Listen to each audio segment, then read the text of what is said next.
Fly now from Manila to West Philippine Sea via jet ski. Get unlimited water bonding from Chinese vessels. Di ba? Free jeepney Eh, no? paid by the ICC. Promo applies to DTS only. Big powers and BBM. Ako, di ako nananalangin. Sabi ko nga, sana hindi ka paluin. Di ba? Hindi ka pa nadala nung ginawa mo kay Jessica Soho yan, na ginawa mo rin siyang topic bilang pagpapatawa mo. Yang respeto na yan, hiningi mo rin yan noon, nung nagsisimula ka pa lang. Noong mga panahon na merong umaalipusta sa'yo. I'm sure, hindi naman lahat ligtas eh. A resolution declaring Jose Marie Visceral, aka Vice Ganda, as persona non grata in the... Alright! What's up mga kayon? Welcome back pa rin syempre dito lang sa Joe Malone TV para sa issue ng bayan. Nating pag-usapan. Hit it, DJ! Di kami natatakot sa katotohanan. Boses ng masaaming pinapakinggan. Joe Malone TV, issue ng bayan. Oh! Ating pag-usapan. Oh yeah! Tunay na balita, walang kinakampihan. Sumasalamin sa katotohanan lamang. Para sa mamamayan. Totoo ang laban. Hindi puro drama, di rin chismisan. Lahat ng tanong may klarong kasagutan. Kasama ka dito sa diskusyon. Boses mo may halaga sa solusyon. Laging alerto, mapagmatsyag. Truth ang hanap, di kami natitinag. Walang palusot, walang dayaan. Tunay ang serbisyo, diretsong usapan. Joe Malone TV, issue ng bayan. Ating pag-usapan. Tunay na balita. Walang kinakampihan. Sumasalamin Sa katotohanan lamang. para sa mamamayan. Totoo ang laban. Okay, isang magandang mapagpalang araw sa inyong lahat mga kayo. Balita, talakayan, katotohanan Oh. para sa bayan. Alright. Magandang umaga, hapon o gabi sa inyong lahat mga kayon, ha? Oy, maraming salamat sa shoutout na rin dito sa mga members natin dito sa Joe Malone TV. Siyempre si Ma'am Lorna Tovera, Cesar Puno, Melody Babaran, J.U. Production, Sir Larry, Florina Dacumos, Paulos Lutumbay, Ma'am Lorna, Danny Ubaldo, pati na rin si Manik Sangko. Maraming salamat sa pagpatuloy. Pagpatuloy ninyong maging member ng Joe Malone TV. Maraming salamat po. Ito na, dire-diretso na po tayo mga kayon. At syempre, sa lahat ng viewers natin abroad, pati na rin dito sa Pilipinas, mega love shoutout po sa inyong lahat. Hindi ko man kayo maisa-isa nababasa ko. In fairness, nababasa ko. Pagka madaling araw, pagka nagigising ako, nagbabasa ako ng mga comments. Maraming salamat po sa inyong lahat sa pagpatuloy nyong pakikiisa, pakikinig, apid. Pakikiapid tuloy. Yung pakikidinig, pakikialam doon sa mga bagay na dapat natin pag-usapan dito sa issue ng bayan dahil ito yung nararapat. Lagi ko sinasabi na, uy, gobyerno, di ba? Paintindi nyo naman sa amin. Baka meron kaming mga bagay, issue o mga batas na hindi namin naiintindihan para hindi rin kami magkamali. Putya, paintindi nyo naman sa amin. Hindi yung parang kayo lang yung nakakaintindi. Tapos parang pinapalabas nyo na pa na magulo. Para hindi kami magtanong, hindi kami makialam, kasi beyond our knowledge, di ba? Ipaintindi nyo sa mga mabababa. In short, layman's term. Sana ang gamitin ninyo. Ang approach na gamitin nyo para sa amin. Na sa ganun, hindi rin kami maligaw, hindi rin kami makapag-spread ng fake news, at hindi rin kami lutang. Di ba? Lalo na sa panahon ngayon. Di ba? I mean, yung impeachment, di ba? Na-archive na, pero ang dami pa rin nila. Sila Cadena, sila Risa, si Lacson, pati na rin si Tito na nag-vow na i-revive nila. 'Di ba? Patay na, putya, gusto na mamatay ng impeachment. Patay na, flatline na, gusto nyo i-revive nyo pa. Anak ng putya naman, ano, 'di ba? Ano ang gusto nyong palabasin diyan? 'Di ba? Na kayo naiiba, 'di ba? Tapos sasabihin nyo pa, taong bayan na naman. Pero ang totoo lang, kayo lang talaga may gusto.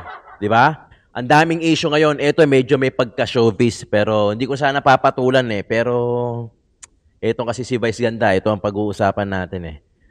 Dinamay ang DDS. Kasama ako doon. Kasama ikaw, tayo. Kasama doon sa mga DDS na yun na para tayong... kasi sinabi niya na parang... Nandito. Na tayo lang yon mga DDS. Sige. Since na dinamay mo lang din ng DDS, ako, pati itong mga nanonood sa akin, lahat ng sumusuporta kay Tatay Digong. Sige, pag-usapan natin. Even though it's beyond our topic. Pero hindi, pasok pa din eh. Issue ng bayan eh, di ba? O issue ng bayan, hintay mo yung gante.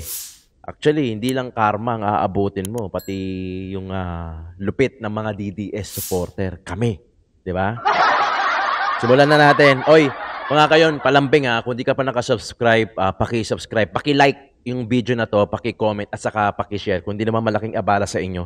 Kasi nga, as you can see naman, medyo madalang tayong mag-upload pero sisikapin natin kasi yung studio natin, yung Studio 01 natin dito, pinapaayos na natin, pinapa-renovate ko para hindi na tayo mag-green screen, para hindi na ako nagtsatsaga rito sa warehouse. Kung alam nyo lang kung ano itsura na itong warehouse na to.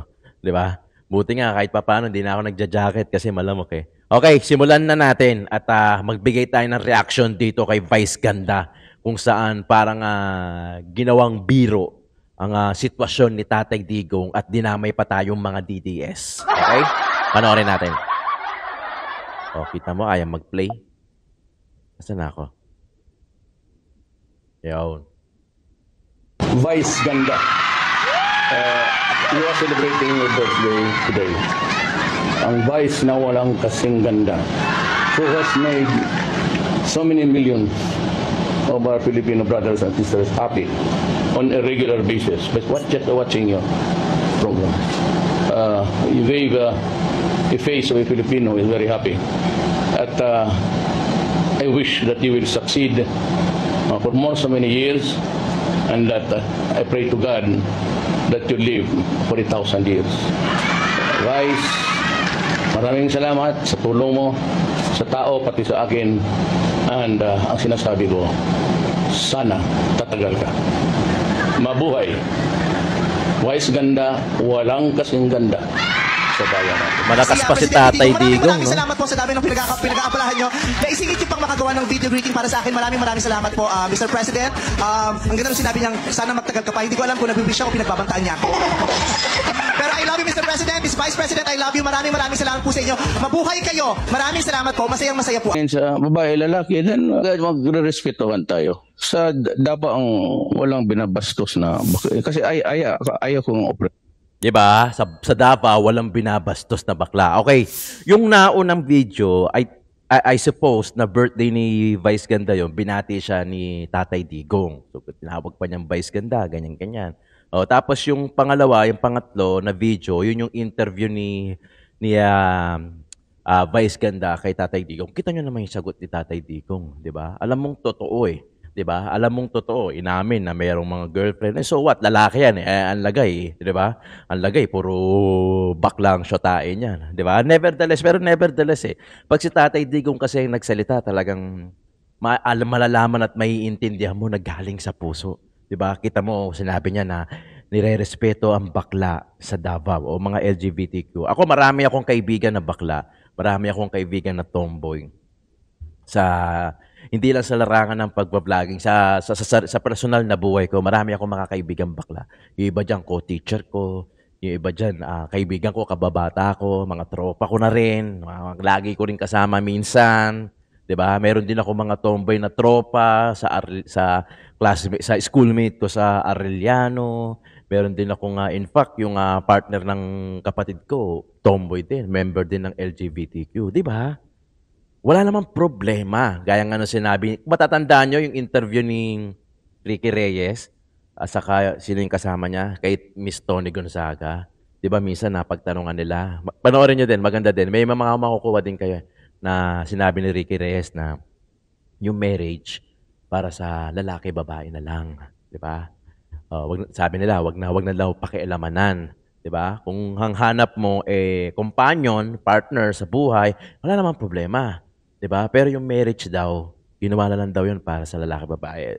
Ano 'yun? It's a long battle, pero yung kasi nakalagay sa sa Biblia 'di ba?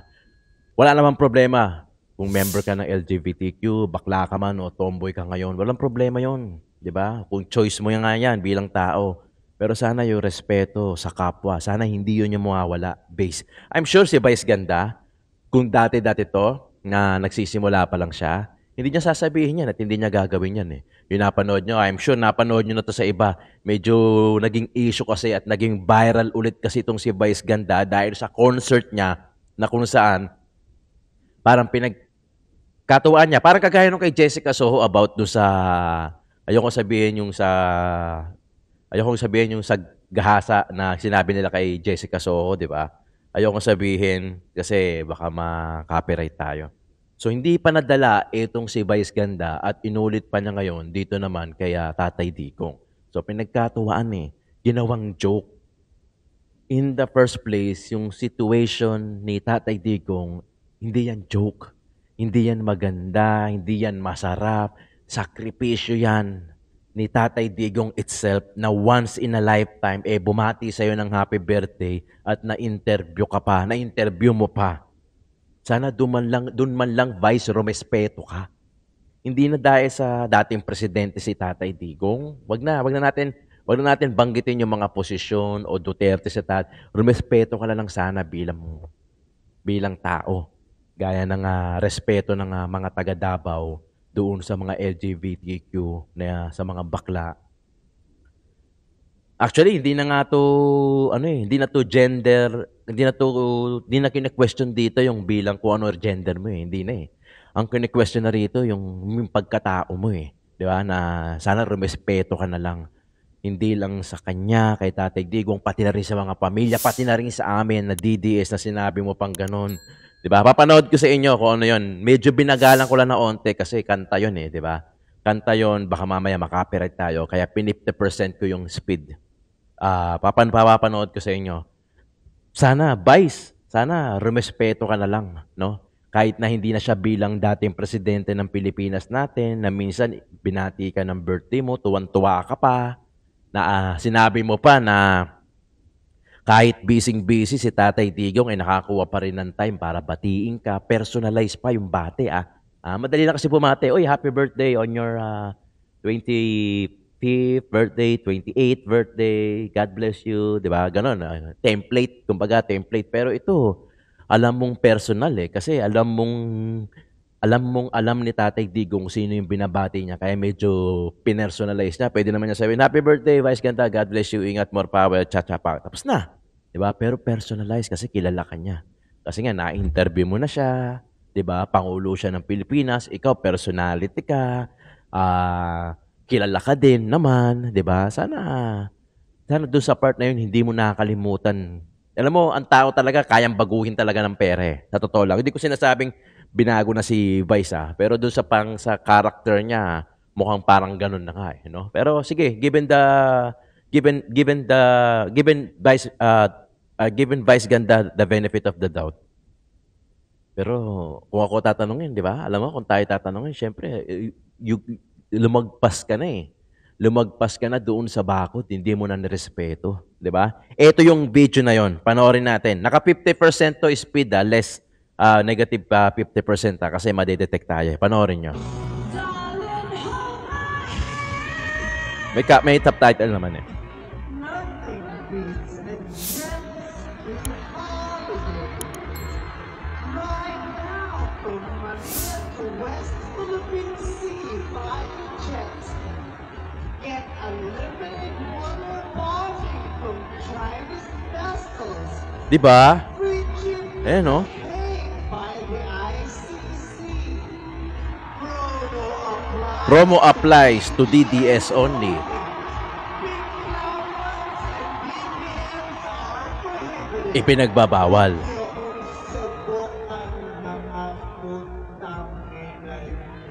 Diba? Diyan, hindi natuwa yung mga DDS.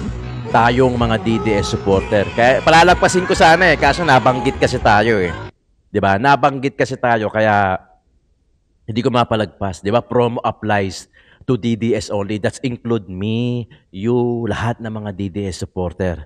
Tapos sinabi niya na pink lawan and dilawan are prohibited, meaning pinagbabawal. Diba? Masakit sa atin yun, no?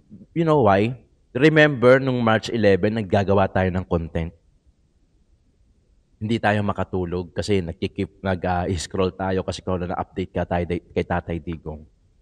Hindi tayo makatulog.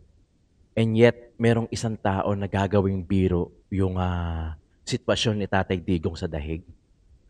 Hindi ba inisip ni Vice Ganda yung masasaktan, yung pamilya, si Tatay Digong itself na binati ka pa niya dati, di ba? Tinawag ka pang Vice Ganda na nag-iisang maganda, nagpa-interview pa sa'yo. Sana hindi na lang siguro, hindi ka lang binati kung malalaman lang ni Tatay Digong na gano'n.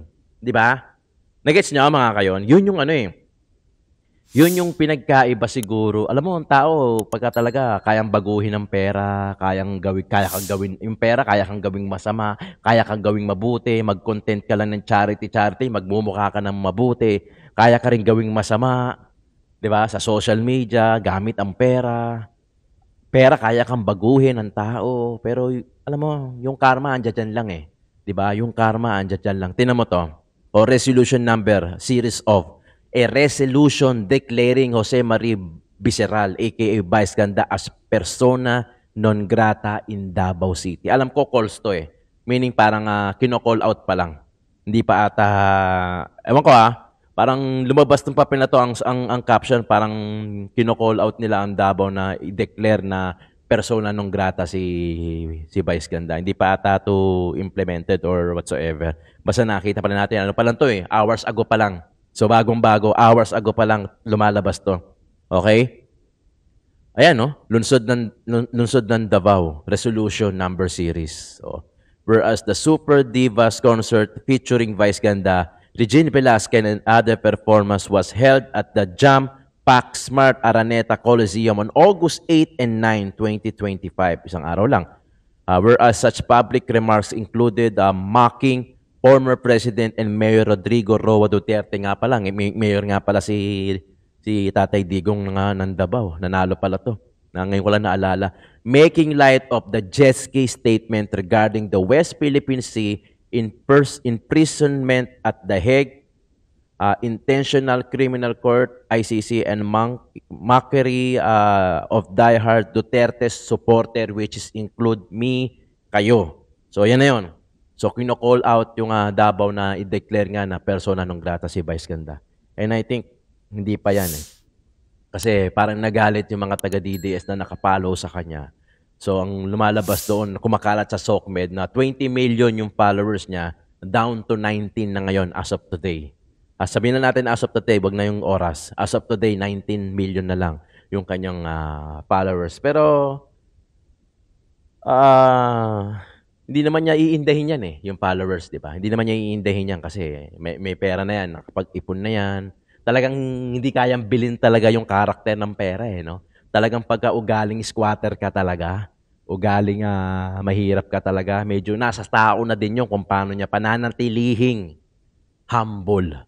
Regardless kung ano man yung naabot mo. Wala namang problema, dati kang mahirap, dati kang squatter, naghirap ka, pinagtrabahuhan mo kung ano man yung posisyon mo ngayon. Ang problema kasi hindi sumasabay yung karakter Hindi sumasabay yung personality, yung attitude. Dapat humble ka palagi, grateful ka palagi na kung ano yung biyayang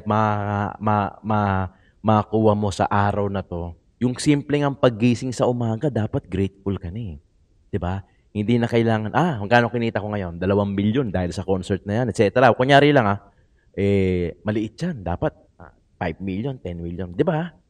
Dapat kung ano yung narating mo, dapat nga pasalamat ka dahil Yung narating mo na yan, pangarap mo man yan minsan. At hindi mo yan narating nung mga araw na naghihirap ka, na nasa mababa ka. Pero hindi mo sinabay yung karakter, pati yung paa mo umangat sa lupa na dapat nanatiling nakaapak lang sa lupa. Di ba? Sana, Vice, hindi na bilang dating Pangulo ng Pilipinas sana bilang tao na lang. Kasi kung hindi mo gagawin yan, na rumespeto ng ibang tao, hindi ka re-respetuhin Respect comes from itself di ba? Respetuhin mo muna yung sarili mo bago ka respetuhin mo muna yung ibang tao, then respetuhin ka rin nila. Ganun lang yung pag binastos mo yung ibang tao, malamang babastusin ka rin nila. At yun na nga yun nangyayari sa iyo ngayon. Di ba? Issue di ba? May pagka-showbiz pero dinamay kasi yung DDS Alam nyo naman ako, pure DDS, pure Duterte supporter lang tayo Ayoko nga hanggat maaari nga, di ba? Ayoko haluan ng mga showbiz, pero nabanggit kasi ako I mean, DDS, bilang DDS supporter, bilang taga-suporta ni Tatay Digong na minsan nasaktan na din noong March 11, hindi pinatulog, maiyak na rin tayo rito habang nagpa-podcast, di ba? O ito ang karma mo, di ba? Papel pa lang to. Sana doon, hindi ka paluin, di ba? Ako, di ako nananalangin. Sabi ko nga, sana hindi ka paluin. Di ba? Na lumikha sa atin na umangat na yung paa mo sa lupa. Di ba? Hindi ka pa nadala nung ginawa mo kay Jessica Soho yan. Di ba? Na ginawa mo rin siyang topic bilang pagpapatawa mo. Tapos eto, bilang pagpapatawa mo din, dinamay mo rin si Tatay Digong. Tapos kami mga diehard supporter ni Tatay Digong. You know how painful it is? Di ba? Hindi mo alam. Kasi 'di ba, ang pinromote mo nga, Dilawan Pink Lawan ata ang pinromote nito, hindi ko alam, putya. 'Di ba? O panoorin natin ito si Yari Roque na ata tong next Pero na video ngayon po, natin. maiba naman tayo. Itong si komedyanting Vice Ganda. Kaya yun, nag-joke na naman, no? At binuhay niya yung jet ski na sinabi ni Tatay Digong nung kampanya na pupunta siya doon sa mga Chino in a jet ski at paalisin sila dahil ang inaangkin nila ay teritoryo ng Pilipinas. At sinabi pa nitong Vice Ganda, win a one-trip jet ski ticket to The Hague. Well, alam nyo, matagal na ako naninindigan sa karapatan ng malayang pananalita. Totoo, may karapatan si Vice Ganda na magsabi kung ano mang gusto niyang sabihin, kung ano kanyang nasa loobin. No? Ang akin lang, siguro Vice, bago ka magsalita ng ganyan, aminin mo muna na ang nagpapasweldo sa iyo ay ang mga tambaluslos. Yung kumpanya kung saan may ere yung programa, pag-aari na ngayon ni tambaluslos. Dapat sana meron ka man lang disclosure para naman malaman ng taong bayan kung saan ka nanggagaling, kung saan nanggagaling yung mga galit na meron ka laban kay PRRD. Na ang kabuhayan mo nakasalalay ngayon kitambaluslos. Pag kanya kasi merong disclosure, maintindihan namin kung saan nanggagaling yung ganyang, ewan ko ba, yung galit na hindi namin maintindihan na ano bang ginawa sa iyo ni Tatay Digong. Naalala namin yung in-interview mo si Tatay Digong. Yan yung sa unang video natin. Hangang-hanga ka. Alam ko sa akin, hit na hit mo ko, pero alam ko na naman yun. No? Wala naman akong pakialam sa'yo. No? Pero nung ikaw ay nag-interview kay Tatay Digong, hangang-hanga ka sa kanya. Tapos ngayon ko, ano-anong sinasabi mo. Alam mo kasi tayo mga Pilipino, kapag isang tao ay nakadapa na, hindi na sinisipa, Vice Ganda. Ang ginawa mo, nasa sahig na si Tatay Digong, nandun na, nakakulong na, 80 anyos, mamamatay na ata sa kulungan, sinisipa-sipa mo pa. Anong kaligayahan ang nakukuha mo sa ganyang gawain? Diba? Hindi ba dapat kung hindi mo siya po pwedeng sabihan ng mangganda, tumahimik ka na Yon, bilang ang respeto. Gusto mo ba talaga tirisin pa yung tao na nakakulong na at 80 years old? At kung sa tingin mo na natutuwa ang taong bayan, naku, ang Pilipino hindi ganyan. Ewan ko kung pareho tayo ng karanasan sa paglaki sa Pilipinas, no? Pero hindi natutuwa ang taong bayan na nakadapa na yung tao, sinisipa-sipa mo pa. Well, magdasal ka na lang na palaging nakadapa yang si Tatay Digong at ang mga supporters si Tatay Digong. Huwag mong kakalimutan, bilog ang daigdig. Yes, bilog ang mundo. At pag yan ay bumalik sa'yo, sana, maalala naman ng mga supporters ni Tatay Digong na may puso sila. Na kapag ikaw ay nakadarapa, hindi ka namin sisipain. Gaya ng ginawa mo. Sa ngayon po, yan talagang damdamin ng mga nagmamahal kay Tatay Digong. Kinakailangan talaga, ipagdasal na lang po ang kalagayan ni Tatay Digong habang siya nakakulong. And the last thing na gusto namin makita ay isang gaya mo na tatapakan pa at sisipain pa. Yes. Pero anyway, kung kaligayahan mo yan, okay lang naman siguro. Bahala ka. Bahala tayo, kanya-kanyang kaligayahan. Pero sa amin lang, that was in utter bad taste. Well, of course, hindi ka naman talaga icon of good taste, no? Dahil yan ang iyong brand of humor. Pero sana, ilagay naman sa tama. Yun. Bilang Anyway, tao. I'm sure mabubuisit lalo sa akin si Vice Ganda. Okay lang yan dahil wala namang maganda sinabi sa akin si Vice Ganda, no? Pero sa akin, sinasabi ko lang sa loobin ng mga Pilipino. Na ang Yes. taong nakadapa na, hindi na dapat sinisipa pa. Anyway, hindi na po ako magtatagal dahil patuloy po ang aming selebrasyon. Okay. sa- Di ba? Parang ano yan eh. Ako, hihingin ko yung opinion nyo, mga kayo. Hingin ko yung opinion nyo. Sige. Sabihin na natin na, sige, we all have the rights for freedom of speech. Sige, sabihin na natin na ganun. May karapatan din si Vice Ganda, ikaw, ako, sila, tayo. Sabihin kung ano man yung nararamdaman natin sa puso. Regardless, makasama man tayo ng ibang tao, makabuti man yung salita na yon, opinion mo yon, you have all the right in the world na sabihin mo yan, di ba? Kasi opinion mo yan, pwede mong sabihin na, opinion ko yan eh. It doesn't pwedeng maging tama man o mali yung opinion ko, makasakit man o hindi. Opinion ko yon. Parang ganun eh. Parang ganun kasi yung nangyayari, di ba? Okay, sige, sabihin na natin na ganun. Pero it reflects eh. Di ba? It reflects your character, your personality, and your upbringing. Di ba? Kung paano ka pinalaki, kung ano yung character mo. Nagre-reflect lang yun doon. Ang isda, lagi sa bibig na uhuli. Hindi naman sa buntot eh. Ang tao, ganun din. Mahuhuli mo din yan sa sarili nilang bibig. Kayo, tatanungin ko, bilang DDS supporter kayo, di ba kayo nasaktan? Nasaktan bang kayo? I-comment nyo dyan sa baba. Sa tingin nyo, sumobra ba si Vice Ganda sa point na yon na ginawa niyang joke? Ginawa na niya dati yan kay Jessica Soho. Ngayon, ginawa naman niya ulit kay Tatay Digong. Tapos bandang huli, magsusorry. Kasi nagsorry yan eh. Di ba? Kay Jessica Soho. Tumatawag daw yan tapos hindi yata sinagot. O basta parang ganon. Hindi yata sinagot ni Jessica Soho hanggang ngayon. Hindi pa sila nagkakausap ata. So, ginawa niya na doon. Nagsorry siya. Tapos ngayon, ginawa niya ulit kay Tatay Digong. Tapos magsusorry ulit. Diba? Comment nyo dyan sa baba kung ano yung opinion nyo. Kayo tatanungin ko. Total, meron siyang opinion. Ngayon, opinion naman natin. Ito, opinion ko rin to. Sana bilang tao, natuto ka rin respeto. Dahil I'm sure, yung respeto na yan, hiningi mo rin yan noon, nung nagsisimula ka pa lang. Noong mga panahon na merong umaalipusta sa'yo. I'm sure, hindi naman lahat ligtas eh. Di ba? Hindi naman lahat ligtas doon sa judgment ng ibang tao. I'm sure hiningi mo din yung word na respeto na yan noon nagsisimula ka pa lang. Marahil kinukutya ka, maraming hindi bumilib sa'yo, maraming nag-question sa'yo, maraming umapak din sa'yo. Marahil nakadapa ka na din noon ng mga time na yon, binubugbog ka, nakadapa ka na, sinisipa-sipa ka pa. Hiningi mo din yung respeto na yan, pero bakit ngayon hindi mo na ibigay? Kay Tatay Digong. Tapos dinamay mo pa kami mga DDS. Yung pamilya. Hindi mo ba naramdaman yung sakit sa sinabi mo? Di ba? Gaya ng siguro, hindi naman, siguro naramdaman mo din yan noon eh. Di ba, Vice? Di ba? Sasabihin mo, it's all part of the joke. Di ba? Pero parang hindi na joke eh. Para siguro sa'yo, joke, opinion mo, you have all the right in the world. Pero para sa amin kasi, hindi na siya joke. Nakakasakit na yun.